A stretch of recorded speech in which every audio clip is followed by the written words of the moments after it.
Blog Talk Radio. Hello, and welcome to the Liberated Sensitive. We are the show where we talk about all things having to do with being a highly sensitive person. And today I have here with me Fleur Dubois.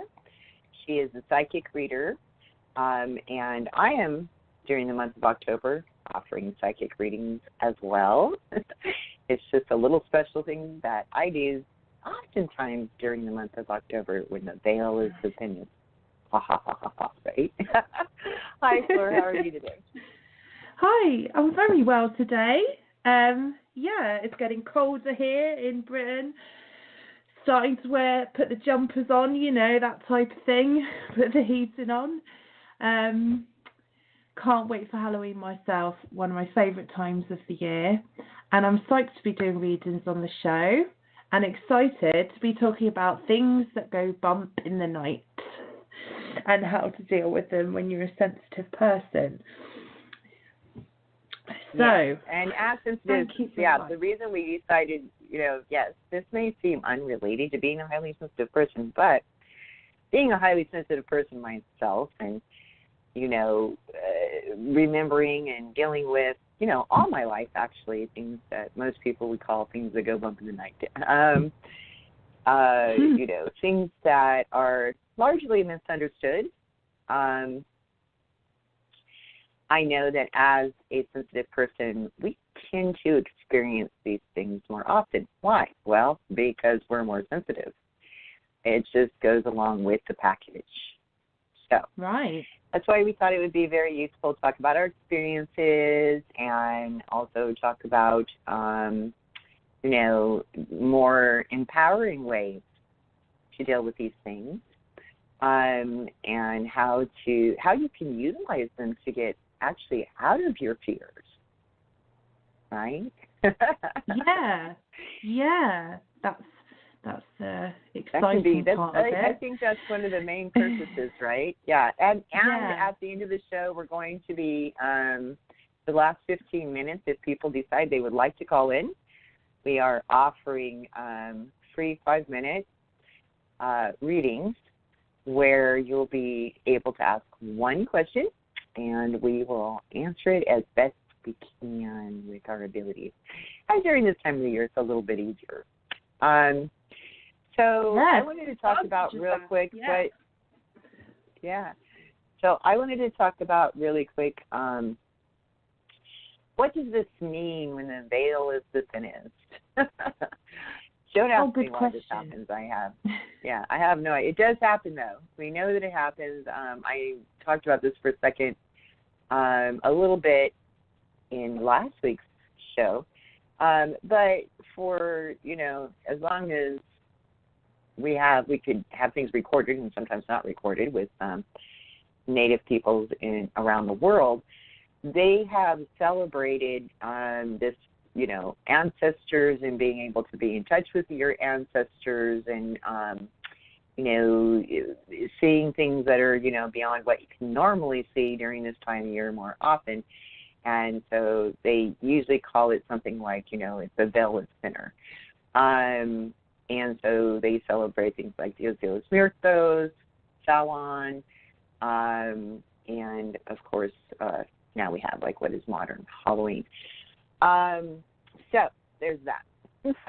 So that's basically what's going on this time of the year. So it's a really good time. I am a medium. I have, been, like I said, I was basically born a medium. As a child, I mostly saw, deceased ancestors, if you will, or people that I sometimes knew. And I would, communicate with them.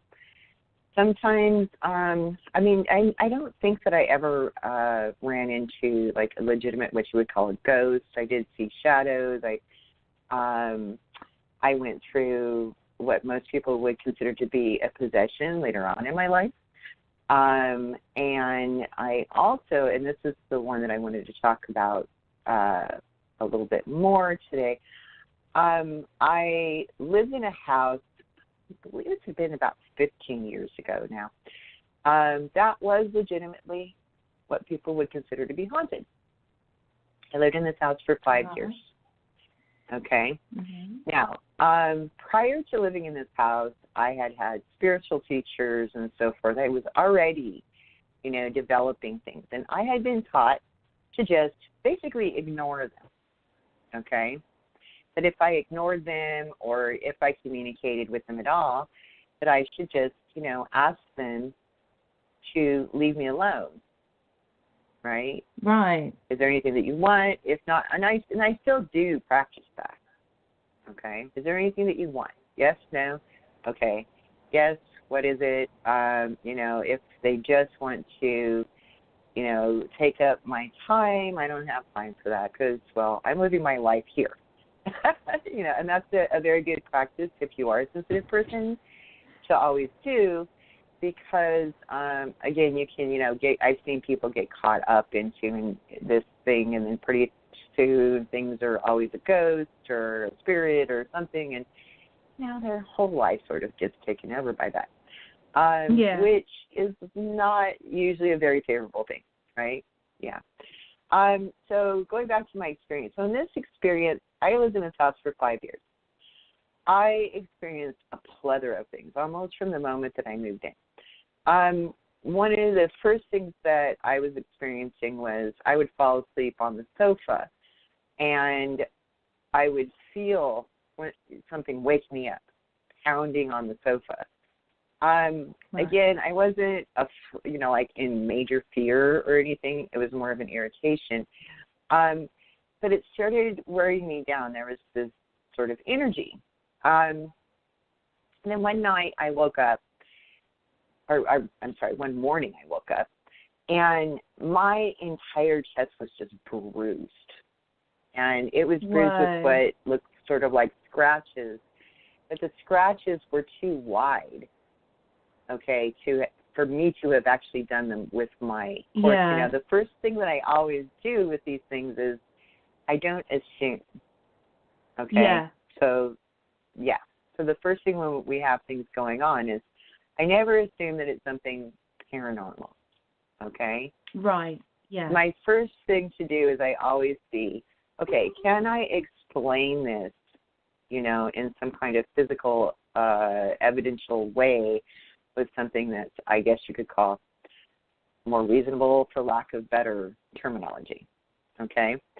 But this was really something that I couldn't explain. And it was concerning. I wasn't in a lot of fear. I was in some fear. I wasn't in a lot of fear.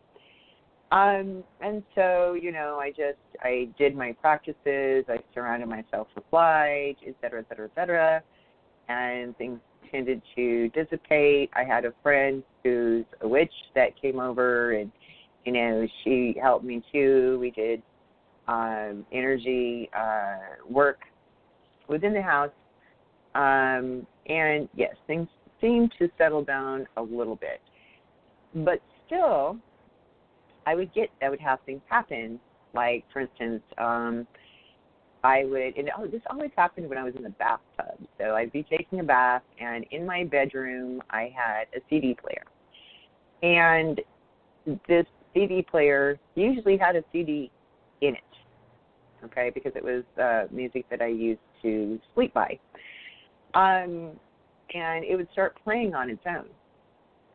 And, of course, I thought, well, maybe it has a short or something like that. So it plugged in. There were never any batteries in it, even though it had that option. So I unplugged it because, I found this to be, like, a little disturbing. And lo and behold, it started up playing again. Again, I've been used to, ghosts and spirits and things of this nature being around my whole life.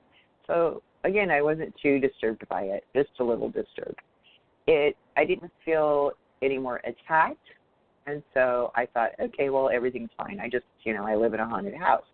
Another thing that would happen would be that it was an old house, and so the cupboards in the kitchen were a bit off. And I had cats. And sometimes my cats would be in the kitchen and, they would, like, bump up against the lower cupboards, and you could hear that. So one night I was sleeping, and my friend was staying the night, and he sort of woke me up and said, Kim, do you hear that? And I could hear the covers, and I said, oh, yeah, that's just the cat. And he looked straight at me. He looked down, and he said, no, look, the cat's just sleeping on the foot of the bed. Those are not the cats. And I just sort of giggled and said, well, okay, I guess it's a ghost. Again, it didn't bother me. Yeah. Until finally, a couple of things happened to other people in my house. So that happened, and that, again, it made me more concerned because I said, well, okay, I guess I'm a little more haunted than I thought. So my niece came over to spend the night, and she was legitimately attacked in the bedroom. And she was just terrified. So I thought, here's the thing. Maybe I should do something about this. So I had ghost investigators come over, and yes, we got what they call electronic voice phenomena. That was so clear that it came through on, they had a video camera going at the time and 4 or 5 voice recorders all around the house. They all picked up on this. They were asking me, what did I want to, because this became just, the energy became again more disturbing. So they asked me what I wanted from this investigation. I said, well, to be left alone. And what the voice said very loudly was, no, Kim. Right? And then there were other evidences as well. There was a very clear one that said, it's cold here, which was obviously a different voice. And so this investigation went on for a few weeks. And I also was doing a lot of research on the property that I lived on. And what we ultimately came up with, because there was another medium that came, is I thought I was imagining it, but apparently she got the same thing, as I was being haunted by a guy that had been a serial killer. Wow. And his victims were also haunting the place. Yeah. Okay? Yeah. And the interesting thing is, this has been, my next door neighbor. He'd actually lived next door and not in my house. He lived in the house next to me, which was actually on the same property.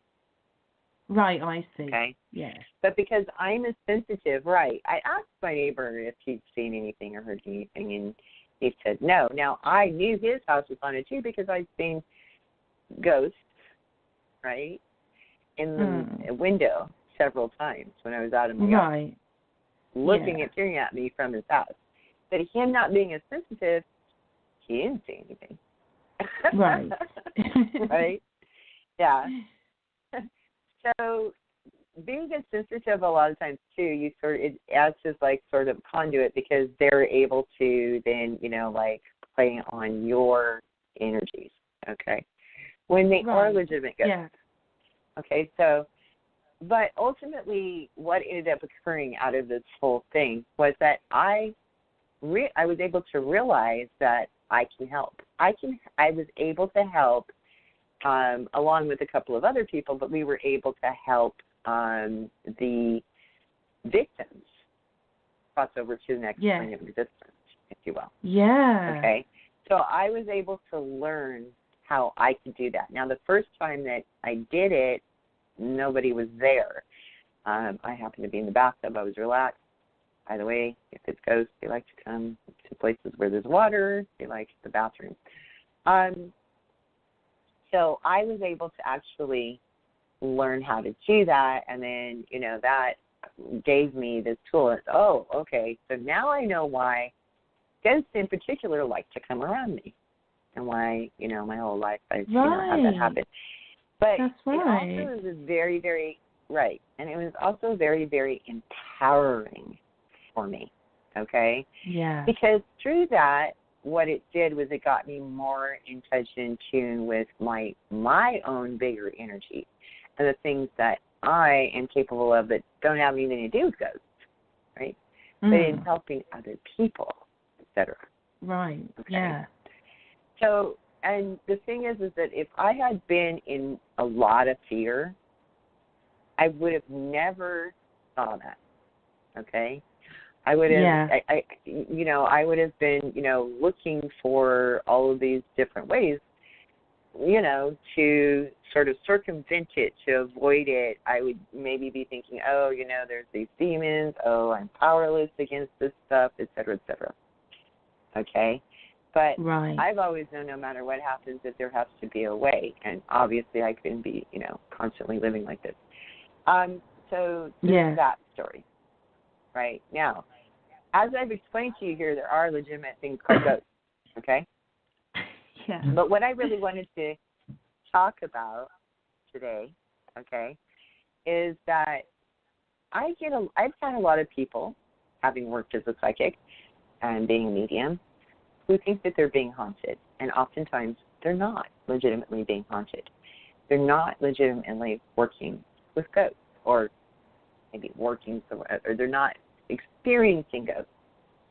Okay? Right. More times than not, what people are experiencing, is energy that is their own energy. Okay? It's something that they're creating, and they're creating it outside of themselves.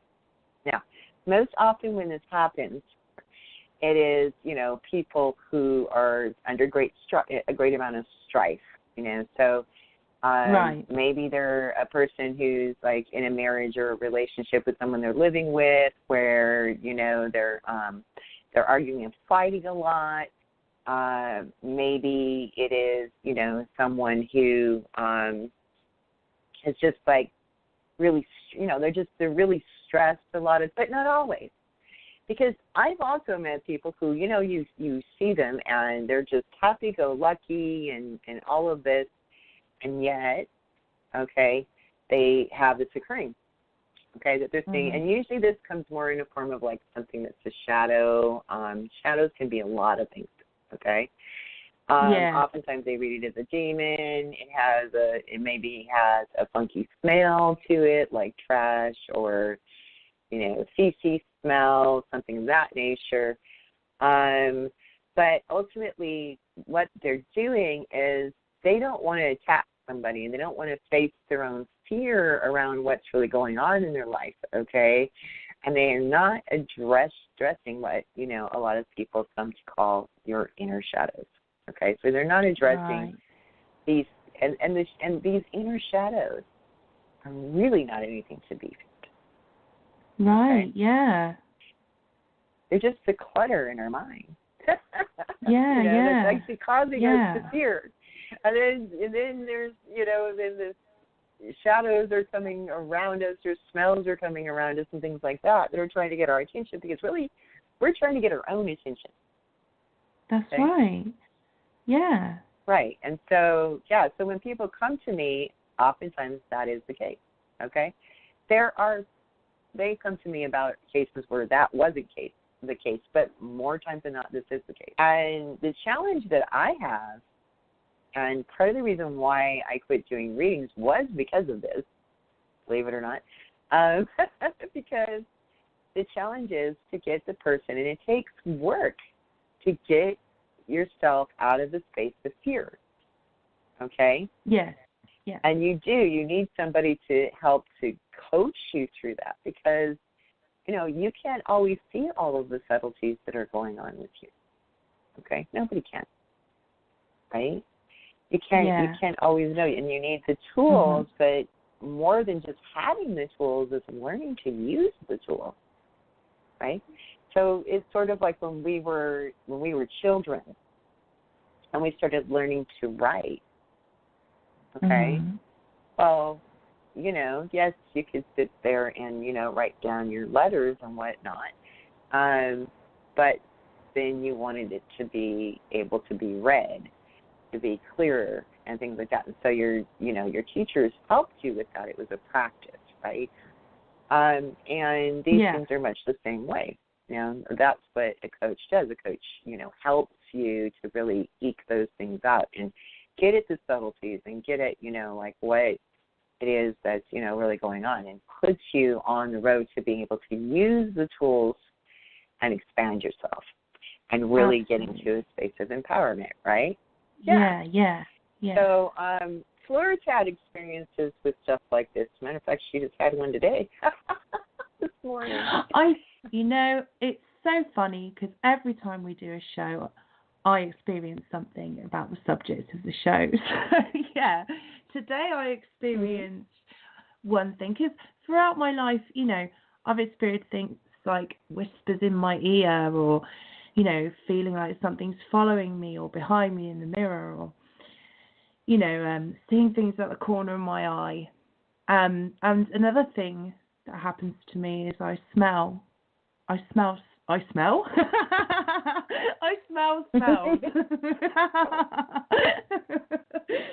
Yeah, and today I smelled like a poopy smell, you know, and on occasion I do smell this poopy smell, you know, and I've been thinking for the longest time, oh, that's definitely somebody who wishes me ill will.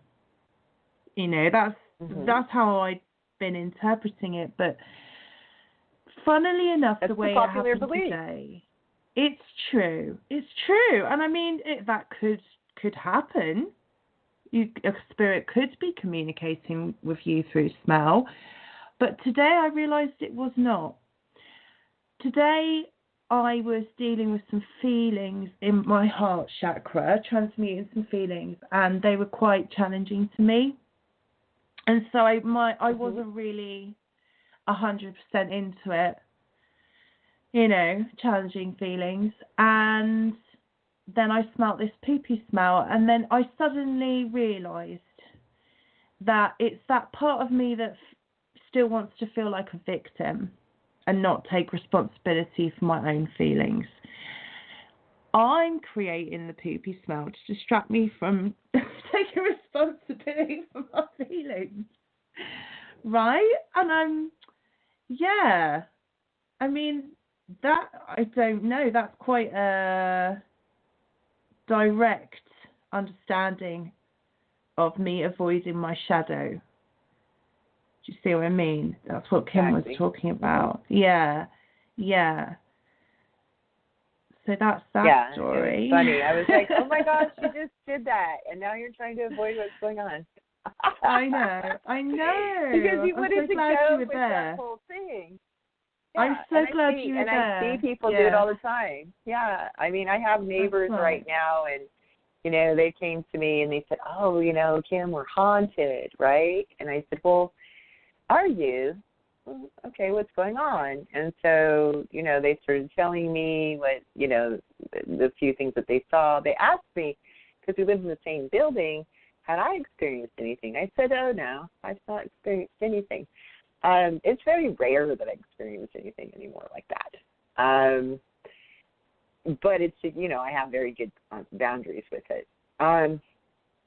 Because my boundary is, unless you need things, leave me alone. Is pretty much it. Okay? Or, of course, unless it's something that I need to be aligned with to show me something to further my expansion and my understanding and my love, then, you know, forget about it. I'm just not going to be in alignment with it. And I'm great with that. It's just such a relief to have been like this for the past few years. Really, it's so empowering. Anyway, so they were telling me about this. Now, I know that my neighbors are going to fight a lot. So my response to them when it comes to it, I guess I could tell you a couple of things that are going on. One of the things was one of the sons was awakened quite early in the morning, where he could hear his mother's voice saying, wake up, right? Right. And yet he woke up, he knew that she wasn't normally awake, and so he went, you know, into the room where she normally is, because he was trying to figure out what was going on, and she was just snoring away, dead asleep. And then he asked her, and she did wake up, and she said, no, I didn't wake up. And then he's also seeing, shadow figures around. And then something also opened the door to his room. And he tends to be the one who has a lot more conflict with his mother. Okay? So, and his mother seems to create more conflict because she's very stressed, and so she creates a lot of conflict within the family. So it makes sense to me that, so see, here's the thing where not only is she doing that to herself, because apparently she's seen it only once, but she's actually affecting, her family and those around her. Yeah. Because she has, all of these things going on that she's trying to work through and work out. And again, particularly with the one son, and of course she doesn't want to hurt him, but then there's a part of her inner shadow self that's really having issues and really struggling with. And then there's part of her that wants to blame her son for certain things. And so now it's turning out to be something like, if what most people might consider to be a ghost. Now this family thinks they're haunted, they're not actually haunted. They are, sort of, but by someone who's actually, alive, if you will, right? Well, yeah, the more, so that happens. you remember that, I wanted to talk about phrase, more of the legit stuff. The more I just wanted to say, people know this phrase, that the more you resist, the more it persists. So when you're avoiding something, it just keeps coming back at you. So if you're avoiding yourself, you just, it's just going to keep coming back. Yeah, it's trying to help you learn something about yourself, help you expand. Absolutely. Yeah. But this isn't the only situations that can happen. And I do want to address those too. Because there are legit things that happen where it is legitimately a ghost. It is legitimately a spirit. It is legitimately, whatever it is. So the first thing that I wanted to address is, sort of the difference between, what is an entity and what is a spirit and what is a ghost. Those are sort of the three main things that people deal with, right? Yeah. Right, yeah. So, right. And it can be very difficult to differentiate if you're a sensitive person, the more that you become empowered inside of yourself, the easier it is for you to differentiate, because you can read the energy, it's practice is really what it is more than anything. There are people that say, oh, well, you can't ever actually know. Well, actually, you can. They maybe can't. So, yes. And I think that maybe they can sometimes, and they just don't want, I don't know, they have a fear of other people getting hurt or something, again, because they're still in fear. And it really, because they're still in fear, they're probably not going to be able to read things quite correctly. Okay? Right, Right, yeah. Just, I was watching this movie last night that was supposed to be about a haunting in Michigan, and turned out to be one of those ghost hunter movies. And I didn't watch the whole thing, but I watched it long enough to just really observe how these people were just creating this fear. I think they were legitimately being haunted. They live right next door to a cemetery, okay? For whatever reason. Right. I don't know. You get a lot of ghosts at cemeteries. I guess people get attached to their body is really what it is. It's because they're attached to their body, which legitimately after, you would after 100 years, still there after 100 years. Your body is just attached. What are you doing here, I've actually gone to cemeteries and asked questions like that of those that I run into. It's pretty interesting. But,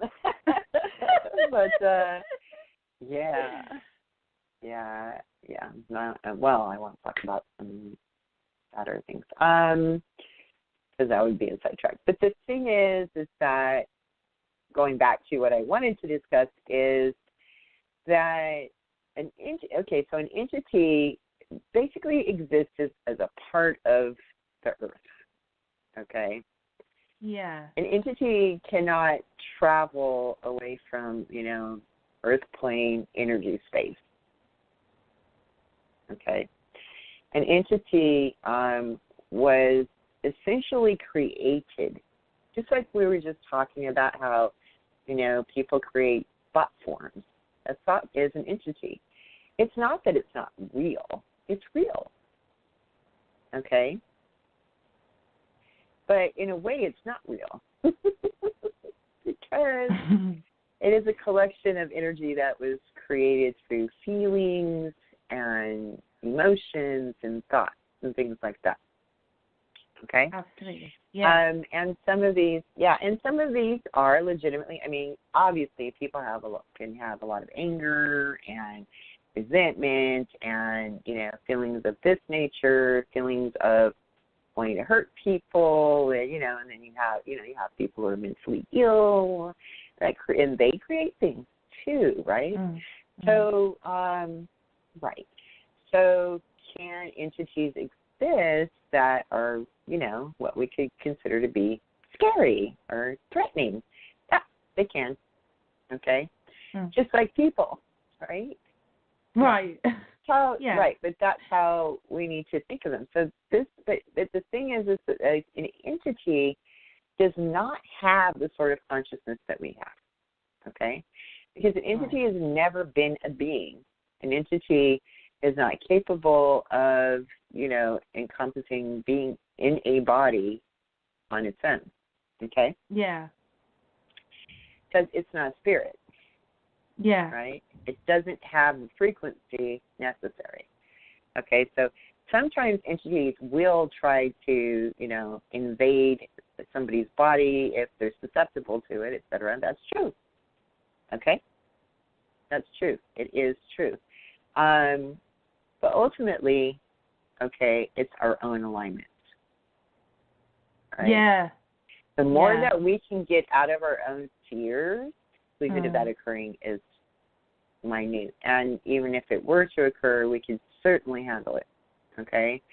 And the entity doesn't try to destroy you. It's not what it's trying to do. It is actually wanting, because it does have a want. I've experienced this, okay? I've actually transmuted a number of entities. It does want to be a being, okay? But it's just not. Right. Right. Yeah, and sometimes energy can be, used, when you're not in fear, it can be used it wants love, okay, and if you will, and it can be used to actually transmute the entity into what it wants to be, okay? It's like giving birth. Wow. Yeah, I've actually done it. There are very few people who can do it. Okay, I've known a couple of people who also can do this.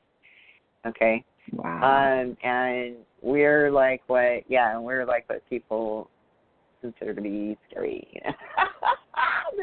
It's so funny because we're the ones who are scary. So those are entities, and entities can look like a lot of different things because, like I said, you have people. It's like, so people create. So what is deities? Right? Deities generally are entities.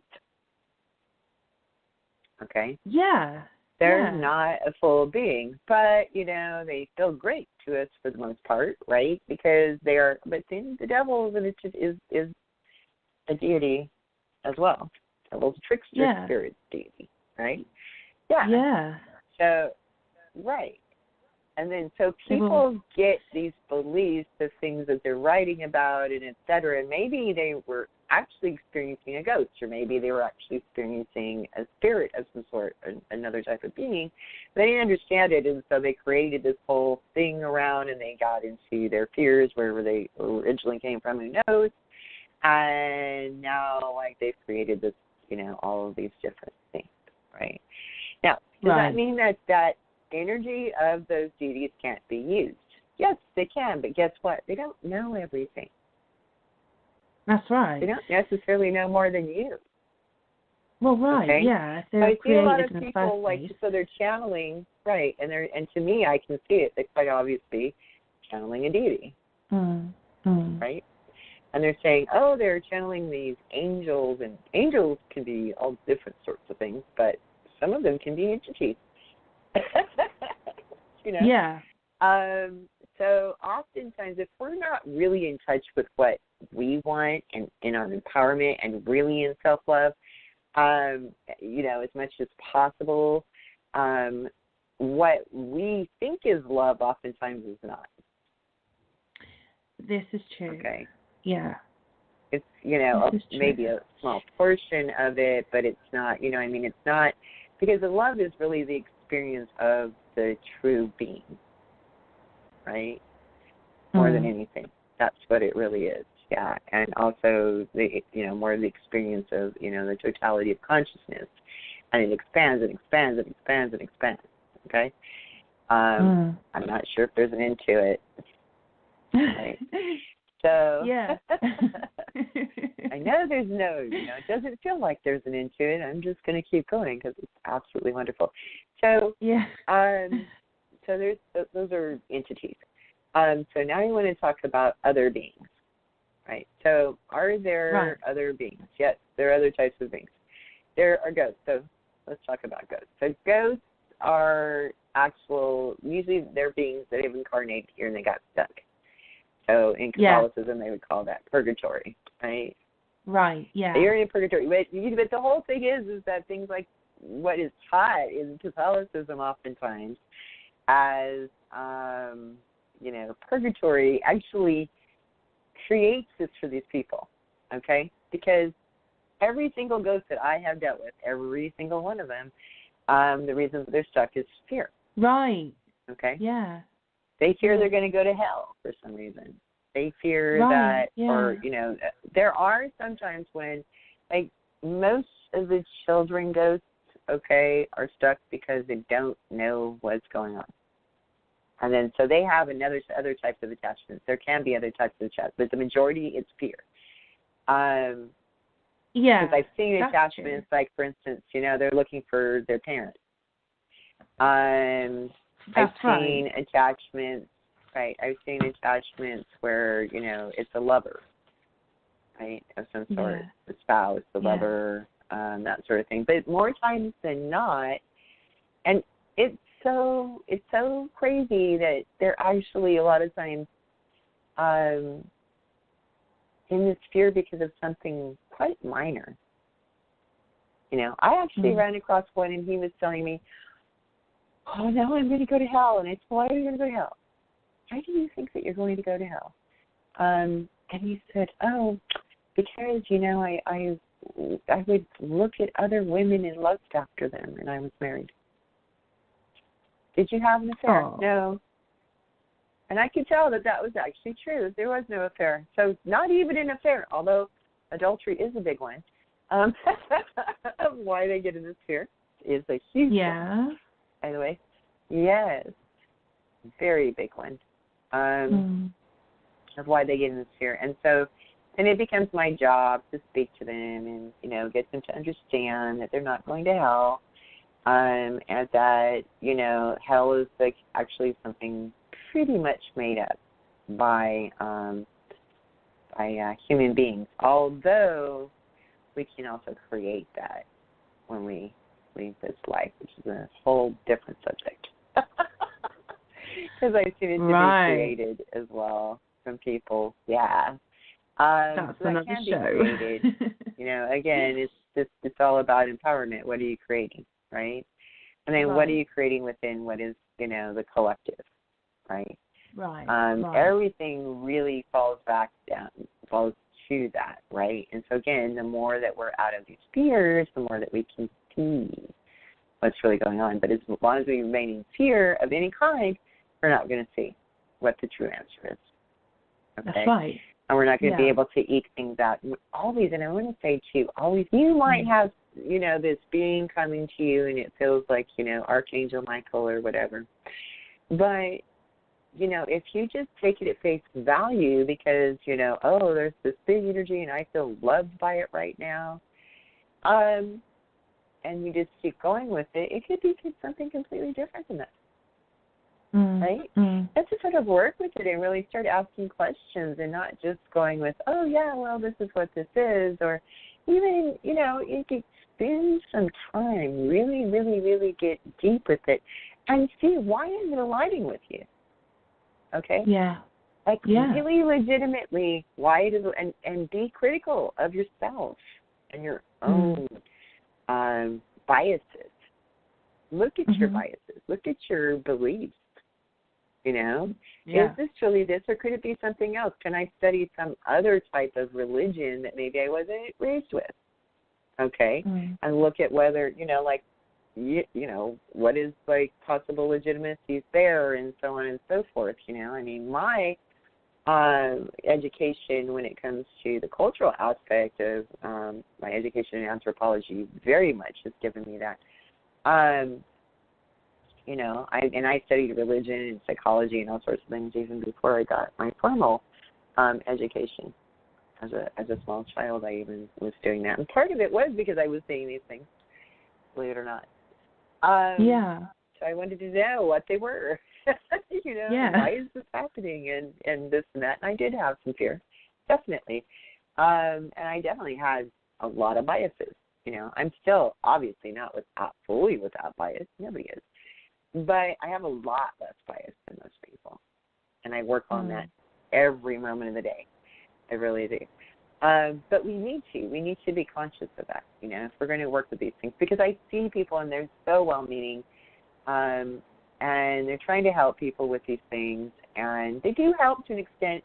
So I wanted to talk about that too, right? The help. Yeah.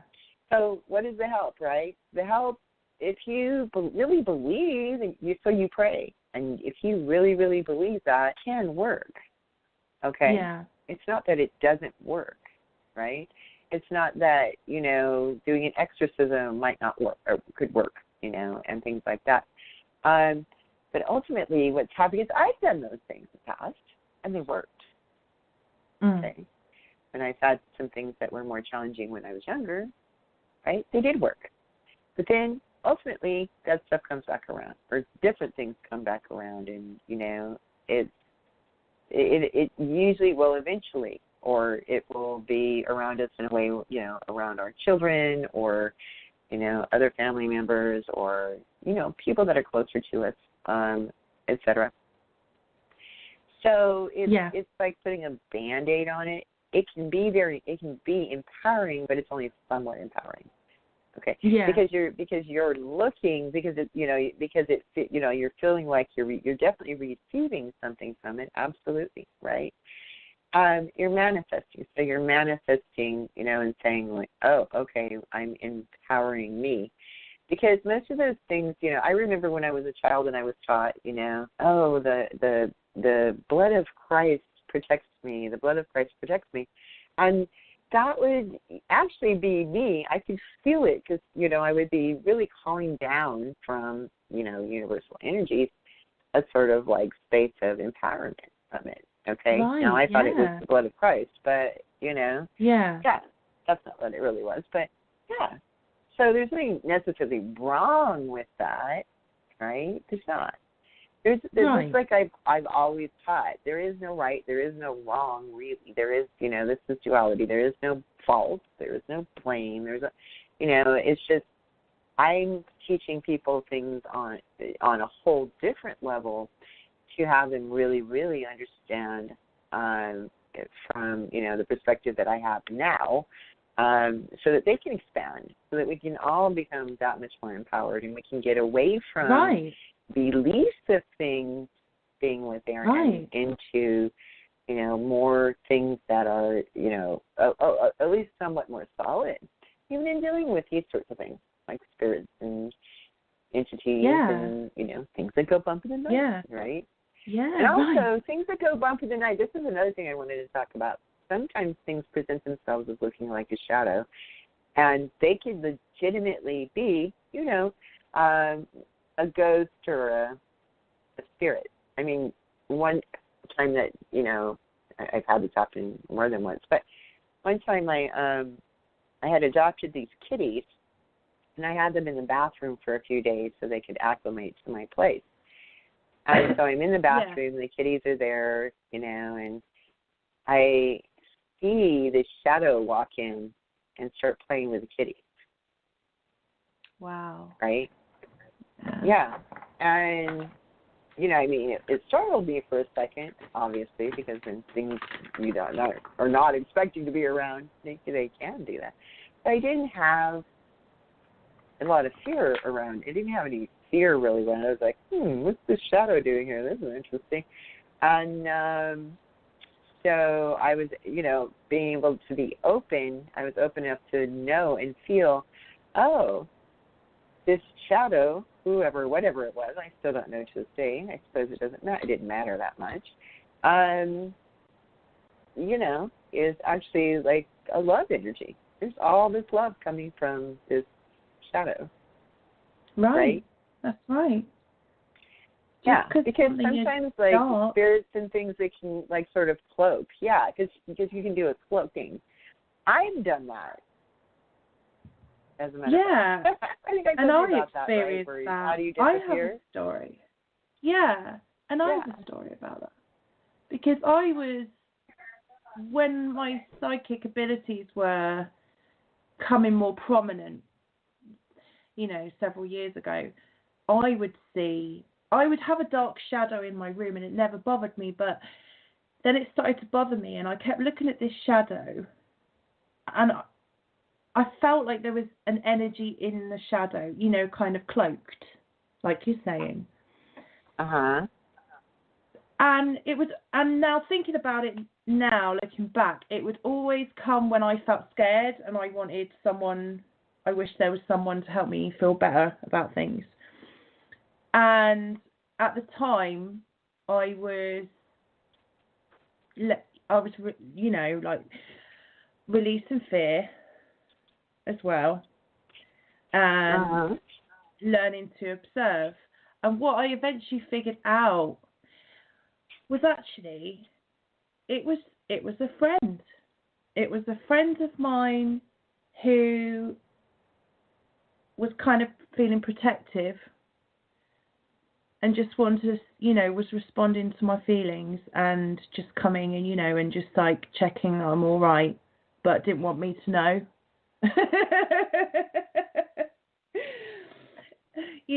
So I'm so glad that I let go of fear, because otherwise I would have been banishing it and all sorts. It was actually meant well. But yeah, I aligned with that because, I was scared and I wanted someone to help me feel better. So eventually I realised, oh yeah, they are helping me to feel better. Right, and also sometimes things present themselves as light, and they're not. Right. Do you want to tell us about that? That's interesting too. Yeah, I mean, I'm not sure how exactly they're doing that. I've never really delved into how. I just know that they do. Which I would imagine it's the same sort of energies as, like you cloak with the dark part. So maybe it's sort of cloaked to them. Not sure. But what I do know is that it was 20-something years ago, and I was meditating, and I was sitting in this large room by myself, and as part of the meditation, I, had, my gurus come to me and say, hey, look, suddenly there were all of these, what appeared to be light beings surrounding the room.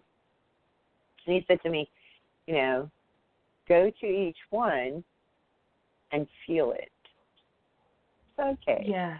So I went to each one and I, felt the energy of each one. And as I was going along, I was hearing yes, no, yes, no. And so it was, the different energies. Like, none of them felt, how can I put it, like something I would at the time consider to be like negative or bad or, none of them felt like something I didn't want necessarily, but they were different. Okay? Yeah. And the yes ones were very just encompassing of love that was not static. It was just, I don't know how to explain this because it's a feeling. It's just peace and trust and, you know, everything that we imagine love to be. It was energy. So some of them, and some light beings are light beings. They just aren't really encompassing of that love. So that, again, there's no positive and negative even with these things. You know, we are aligning with whatever, just like you've been explaining, right? When you aligned with that, it was actually what you wanted, right? So when you stopped resisting it, you could receive what it was that you were wanting, right? Because you know, when we get into this alignment with like good, bad, dark is bad, light is good. Not necessarily. It's not, and there is no good, bad. Is that what you want? If it's in alignment with you, there is something in it that you want. Otherwise, it wouldn't be in alignment with you. It is there to teach you, right? Whether it is presenting as like the biggest, baddest demon you ever saw, okay? Yeah. Matter of fact, those guided challenges oftentimes have the very most to teach us, okay? Well, and it looks like nobody wanted to have readings today. Oh, maybe it's our time. Because I do see a lot of you listening in. Oh, my gosh, it's so wonderful to get so many people listening in on our show. Very grateful for that, and I hope everybody's getting, you know, wonderful things out of it, things that they find useful. That's why I'm doing this show. However, like, you know, I mentioned, we are, you know, Fleur here is a psychic reader, and I am offering psychic readings until I think I pushed it to November 2nd, except on Sundays. My hours are 10 a.m. to 7 p.m., Monday through Saturday. You can reach me about the psychic readings by going to my other website, which is KimGilster.com, or you can email me at thespiritualenergist@gmail.com, or you can look me up on Facebook. You do need to make an appointment. I do all my readings over Skype or phone, or also sometimes Facebook Messenger. You know, what else do I have? Or Gmail also has the Google Chat there. I forget the name of it offhand. Anyway, that is all there for you. And if you are interested in my coaching services, that can be found out about, and I can be contacted through the LiberatedSensitive.com. And Fleur stuff, she has, and I have reviews. If you look it up, also Kim Gilster, the Spiritual Synergist, for my readings. I have reviews for my coaching also at the Liberated Sensitive on Facebook. So both those things are on Facebook. So there's that. Yes. And I'm the only Kim Gilster pretty much on Facebook. What about you, Fleur? How can they reach you and stuff? What are you doing? You can reach, what I'm doing is I'm doing psychic readings for people. I like to spend an hour over Skype or phone to get a really in-depth reading for you. An empowering reading, one in which you can work on what you would like to happen in your life and perfect what's already happening. Whatever you want, basically. I'm very keen to help people live the life that they want to live and be happy and peaceful and everything that we want. So you can always drop a line to me for a chat on Facebook. If you want to check out the readings and some information about me, you can find me at tarotreadings9.com. And you can also find me on Facebook, tarotreadings9.com. Yes. And you have reviews on Facebook too, do you not? I have reviews on Facebook. They're under my old business name at the moment, which was Rainbow Garden Tarot. if you find me on Facebook under Fleur Dubois, all the links are there. So, you know, whatever you go to, you'll find the reviews. I've also put them on tarotreadings9.com. You just click reviews and they're right there. So, yeah. Yes, and I want to tell you, you know, Flora is a very, very good reader. She really is. So if you want some insight going forward into your life, then she's definitely your person. Yeah. Thank you very much for saying so. I work to be able hard to at it. read, like, what is really going on here, and that sort of thing. You know, whether it's we're both twin flames, and so we also do twin flame readings, which is something that seems to be, you know, a question for a lot of people, because a lot of people, with what's going on with our evolution on the earth, are having some very profound experiences in their relationships. And sometimes they can be twin flames, and sometimes not. And either way, again, it's your alignment, and it's quite legitimate, and all your feelings are legitimate no matter what. Okay? Yes, so, absolutely. Anyway, until a week from next Thursday, this show airs every other Thursday, 10 a.m. Pacific Time, 1 p.m. Eastern Time. So until 2 weeks from today, you have a wonderful, wonderful life. Goodbye.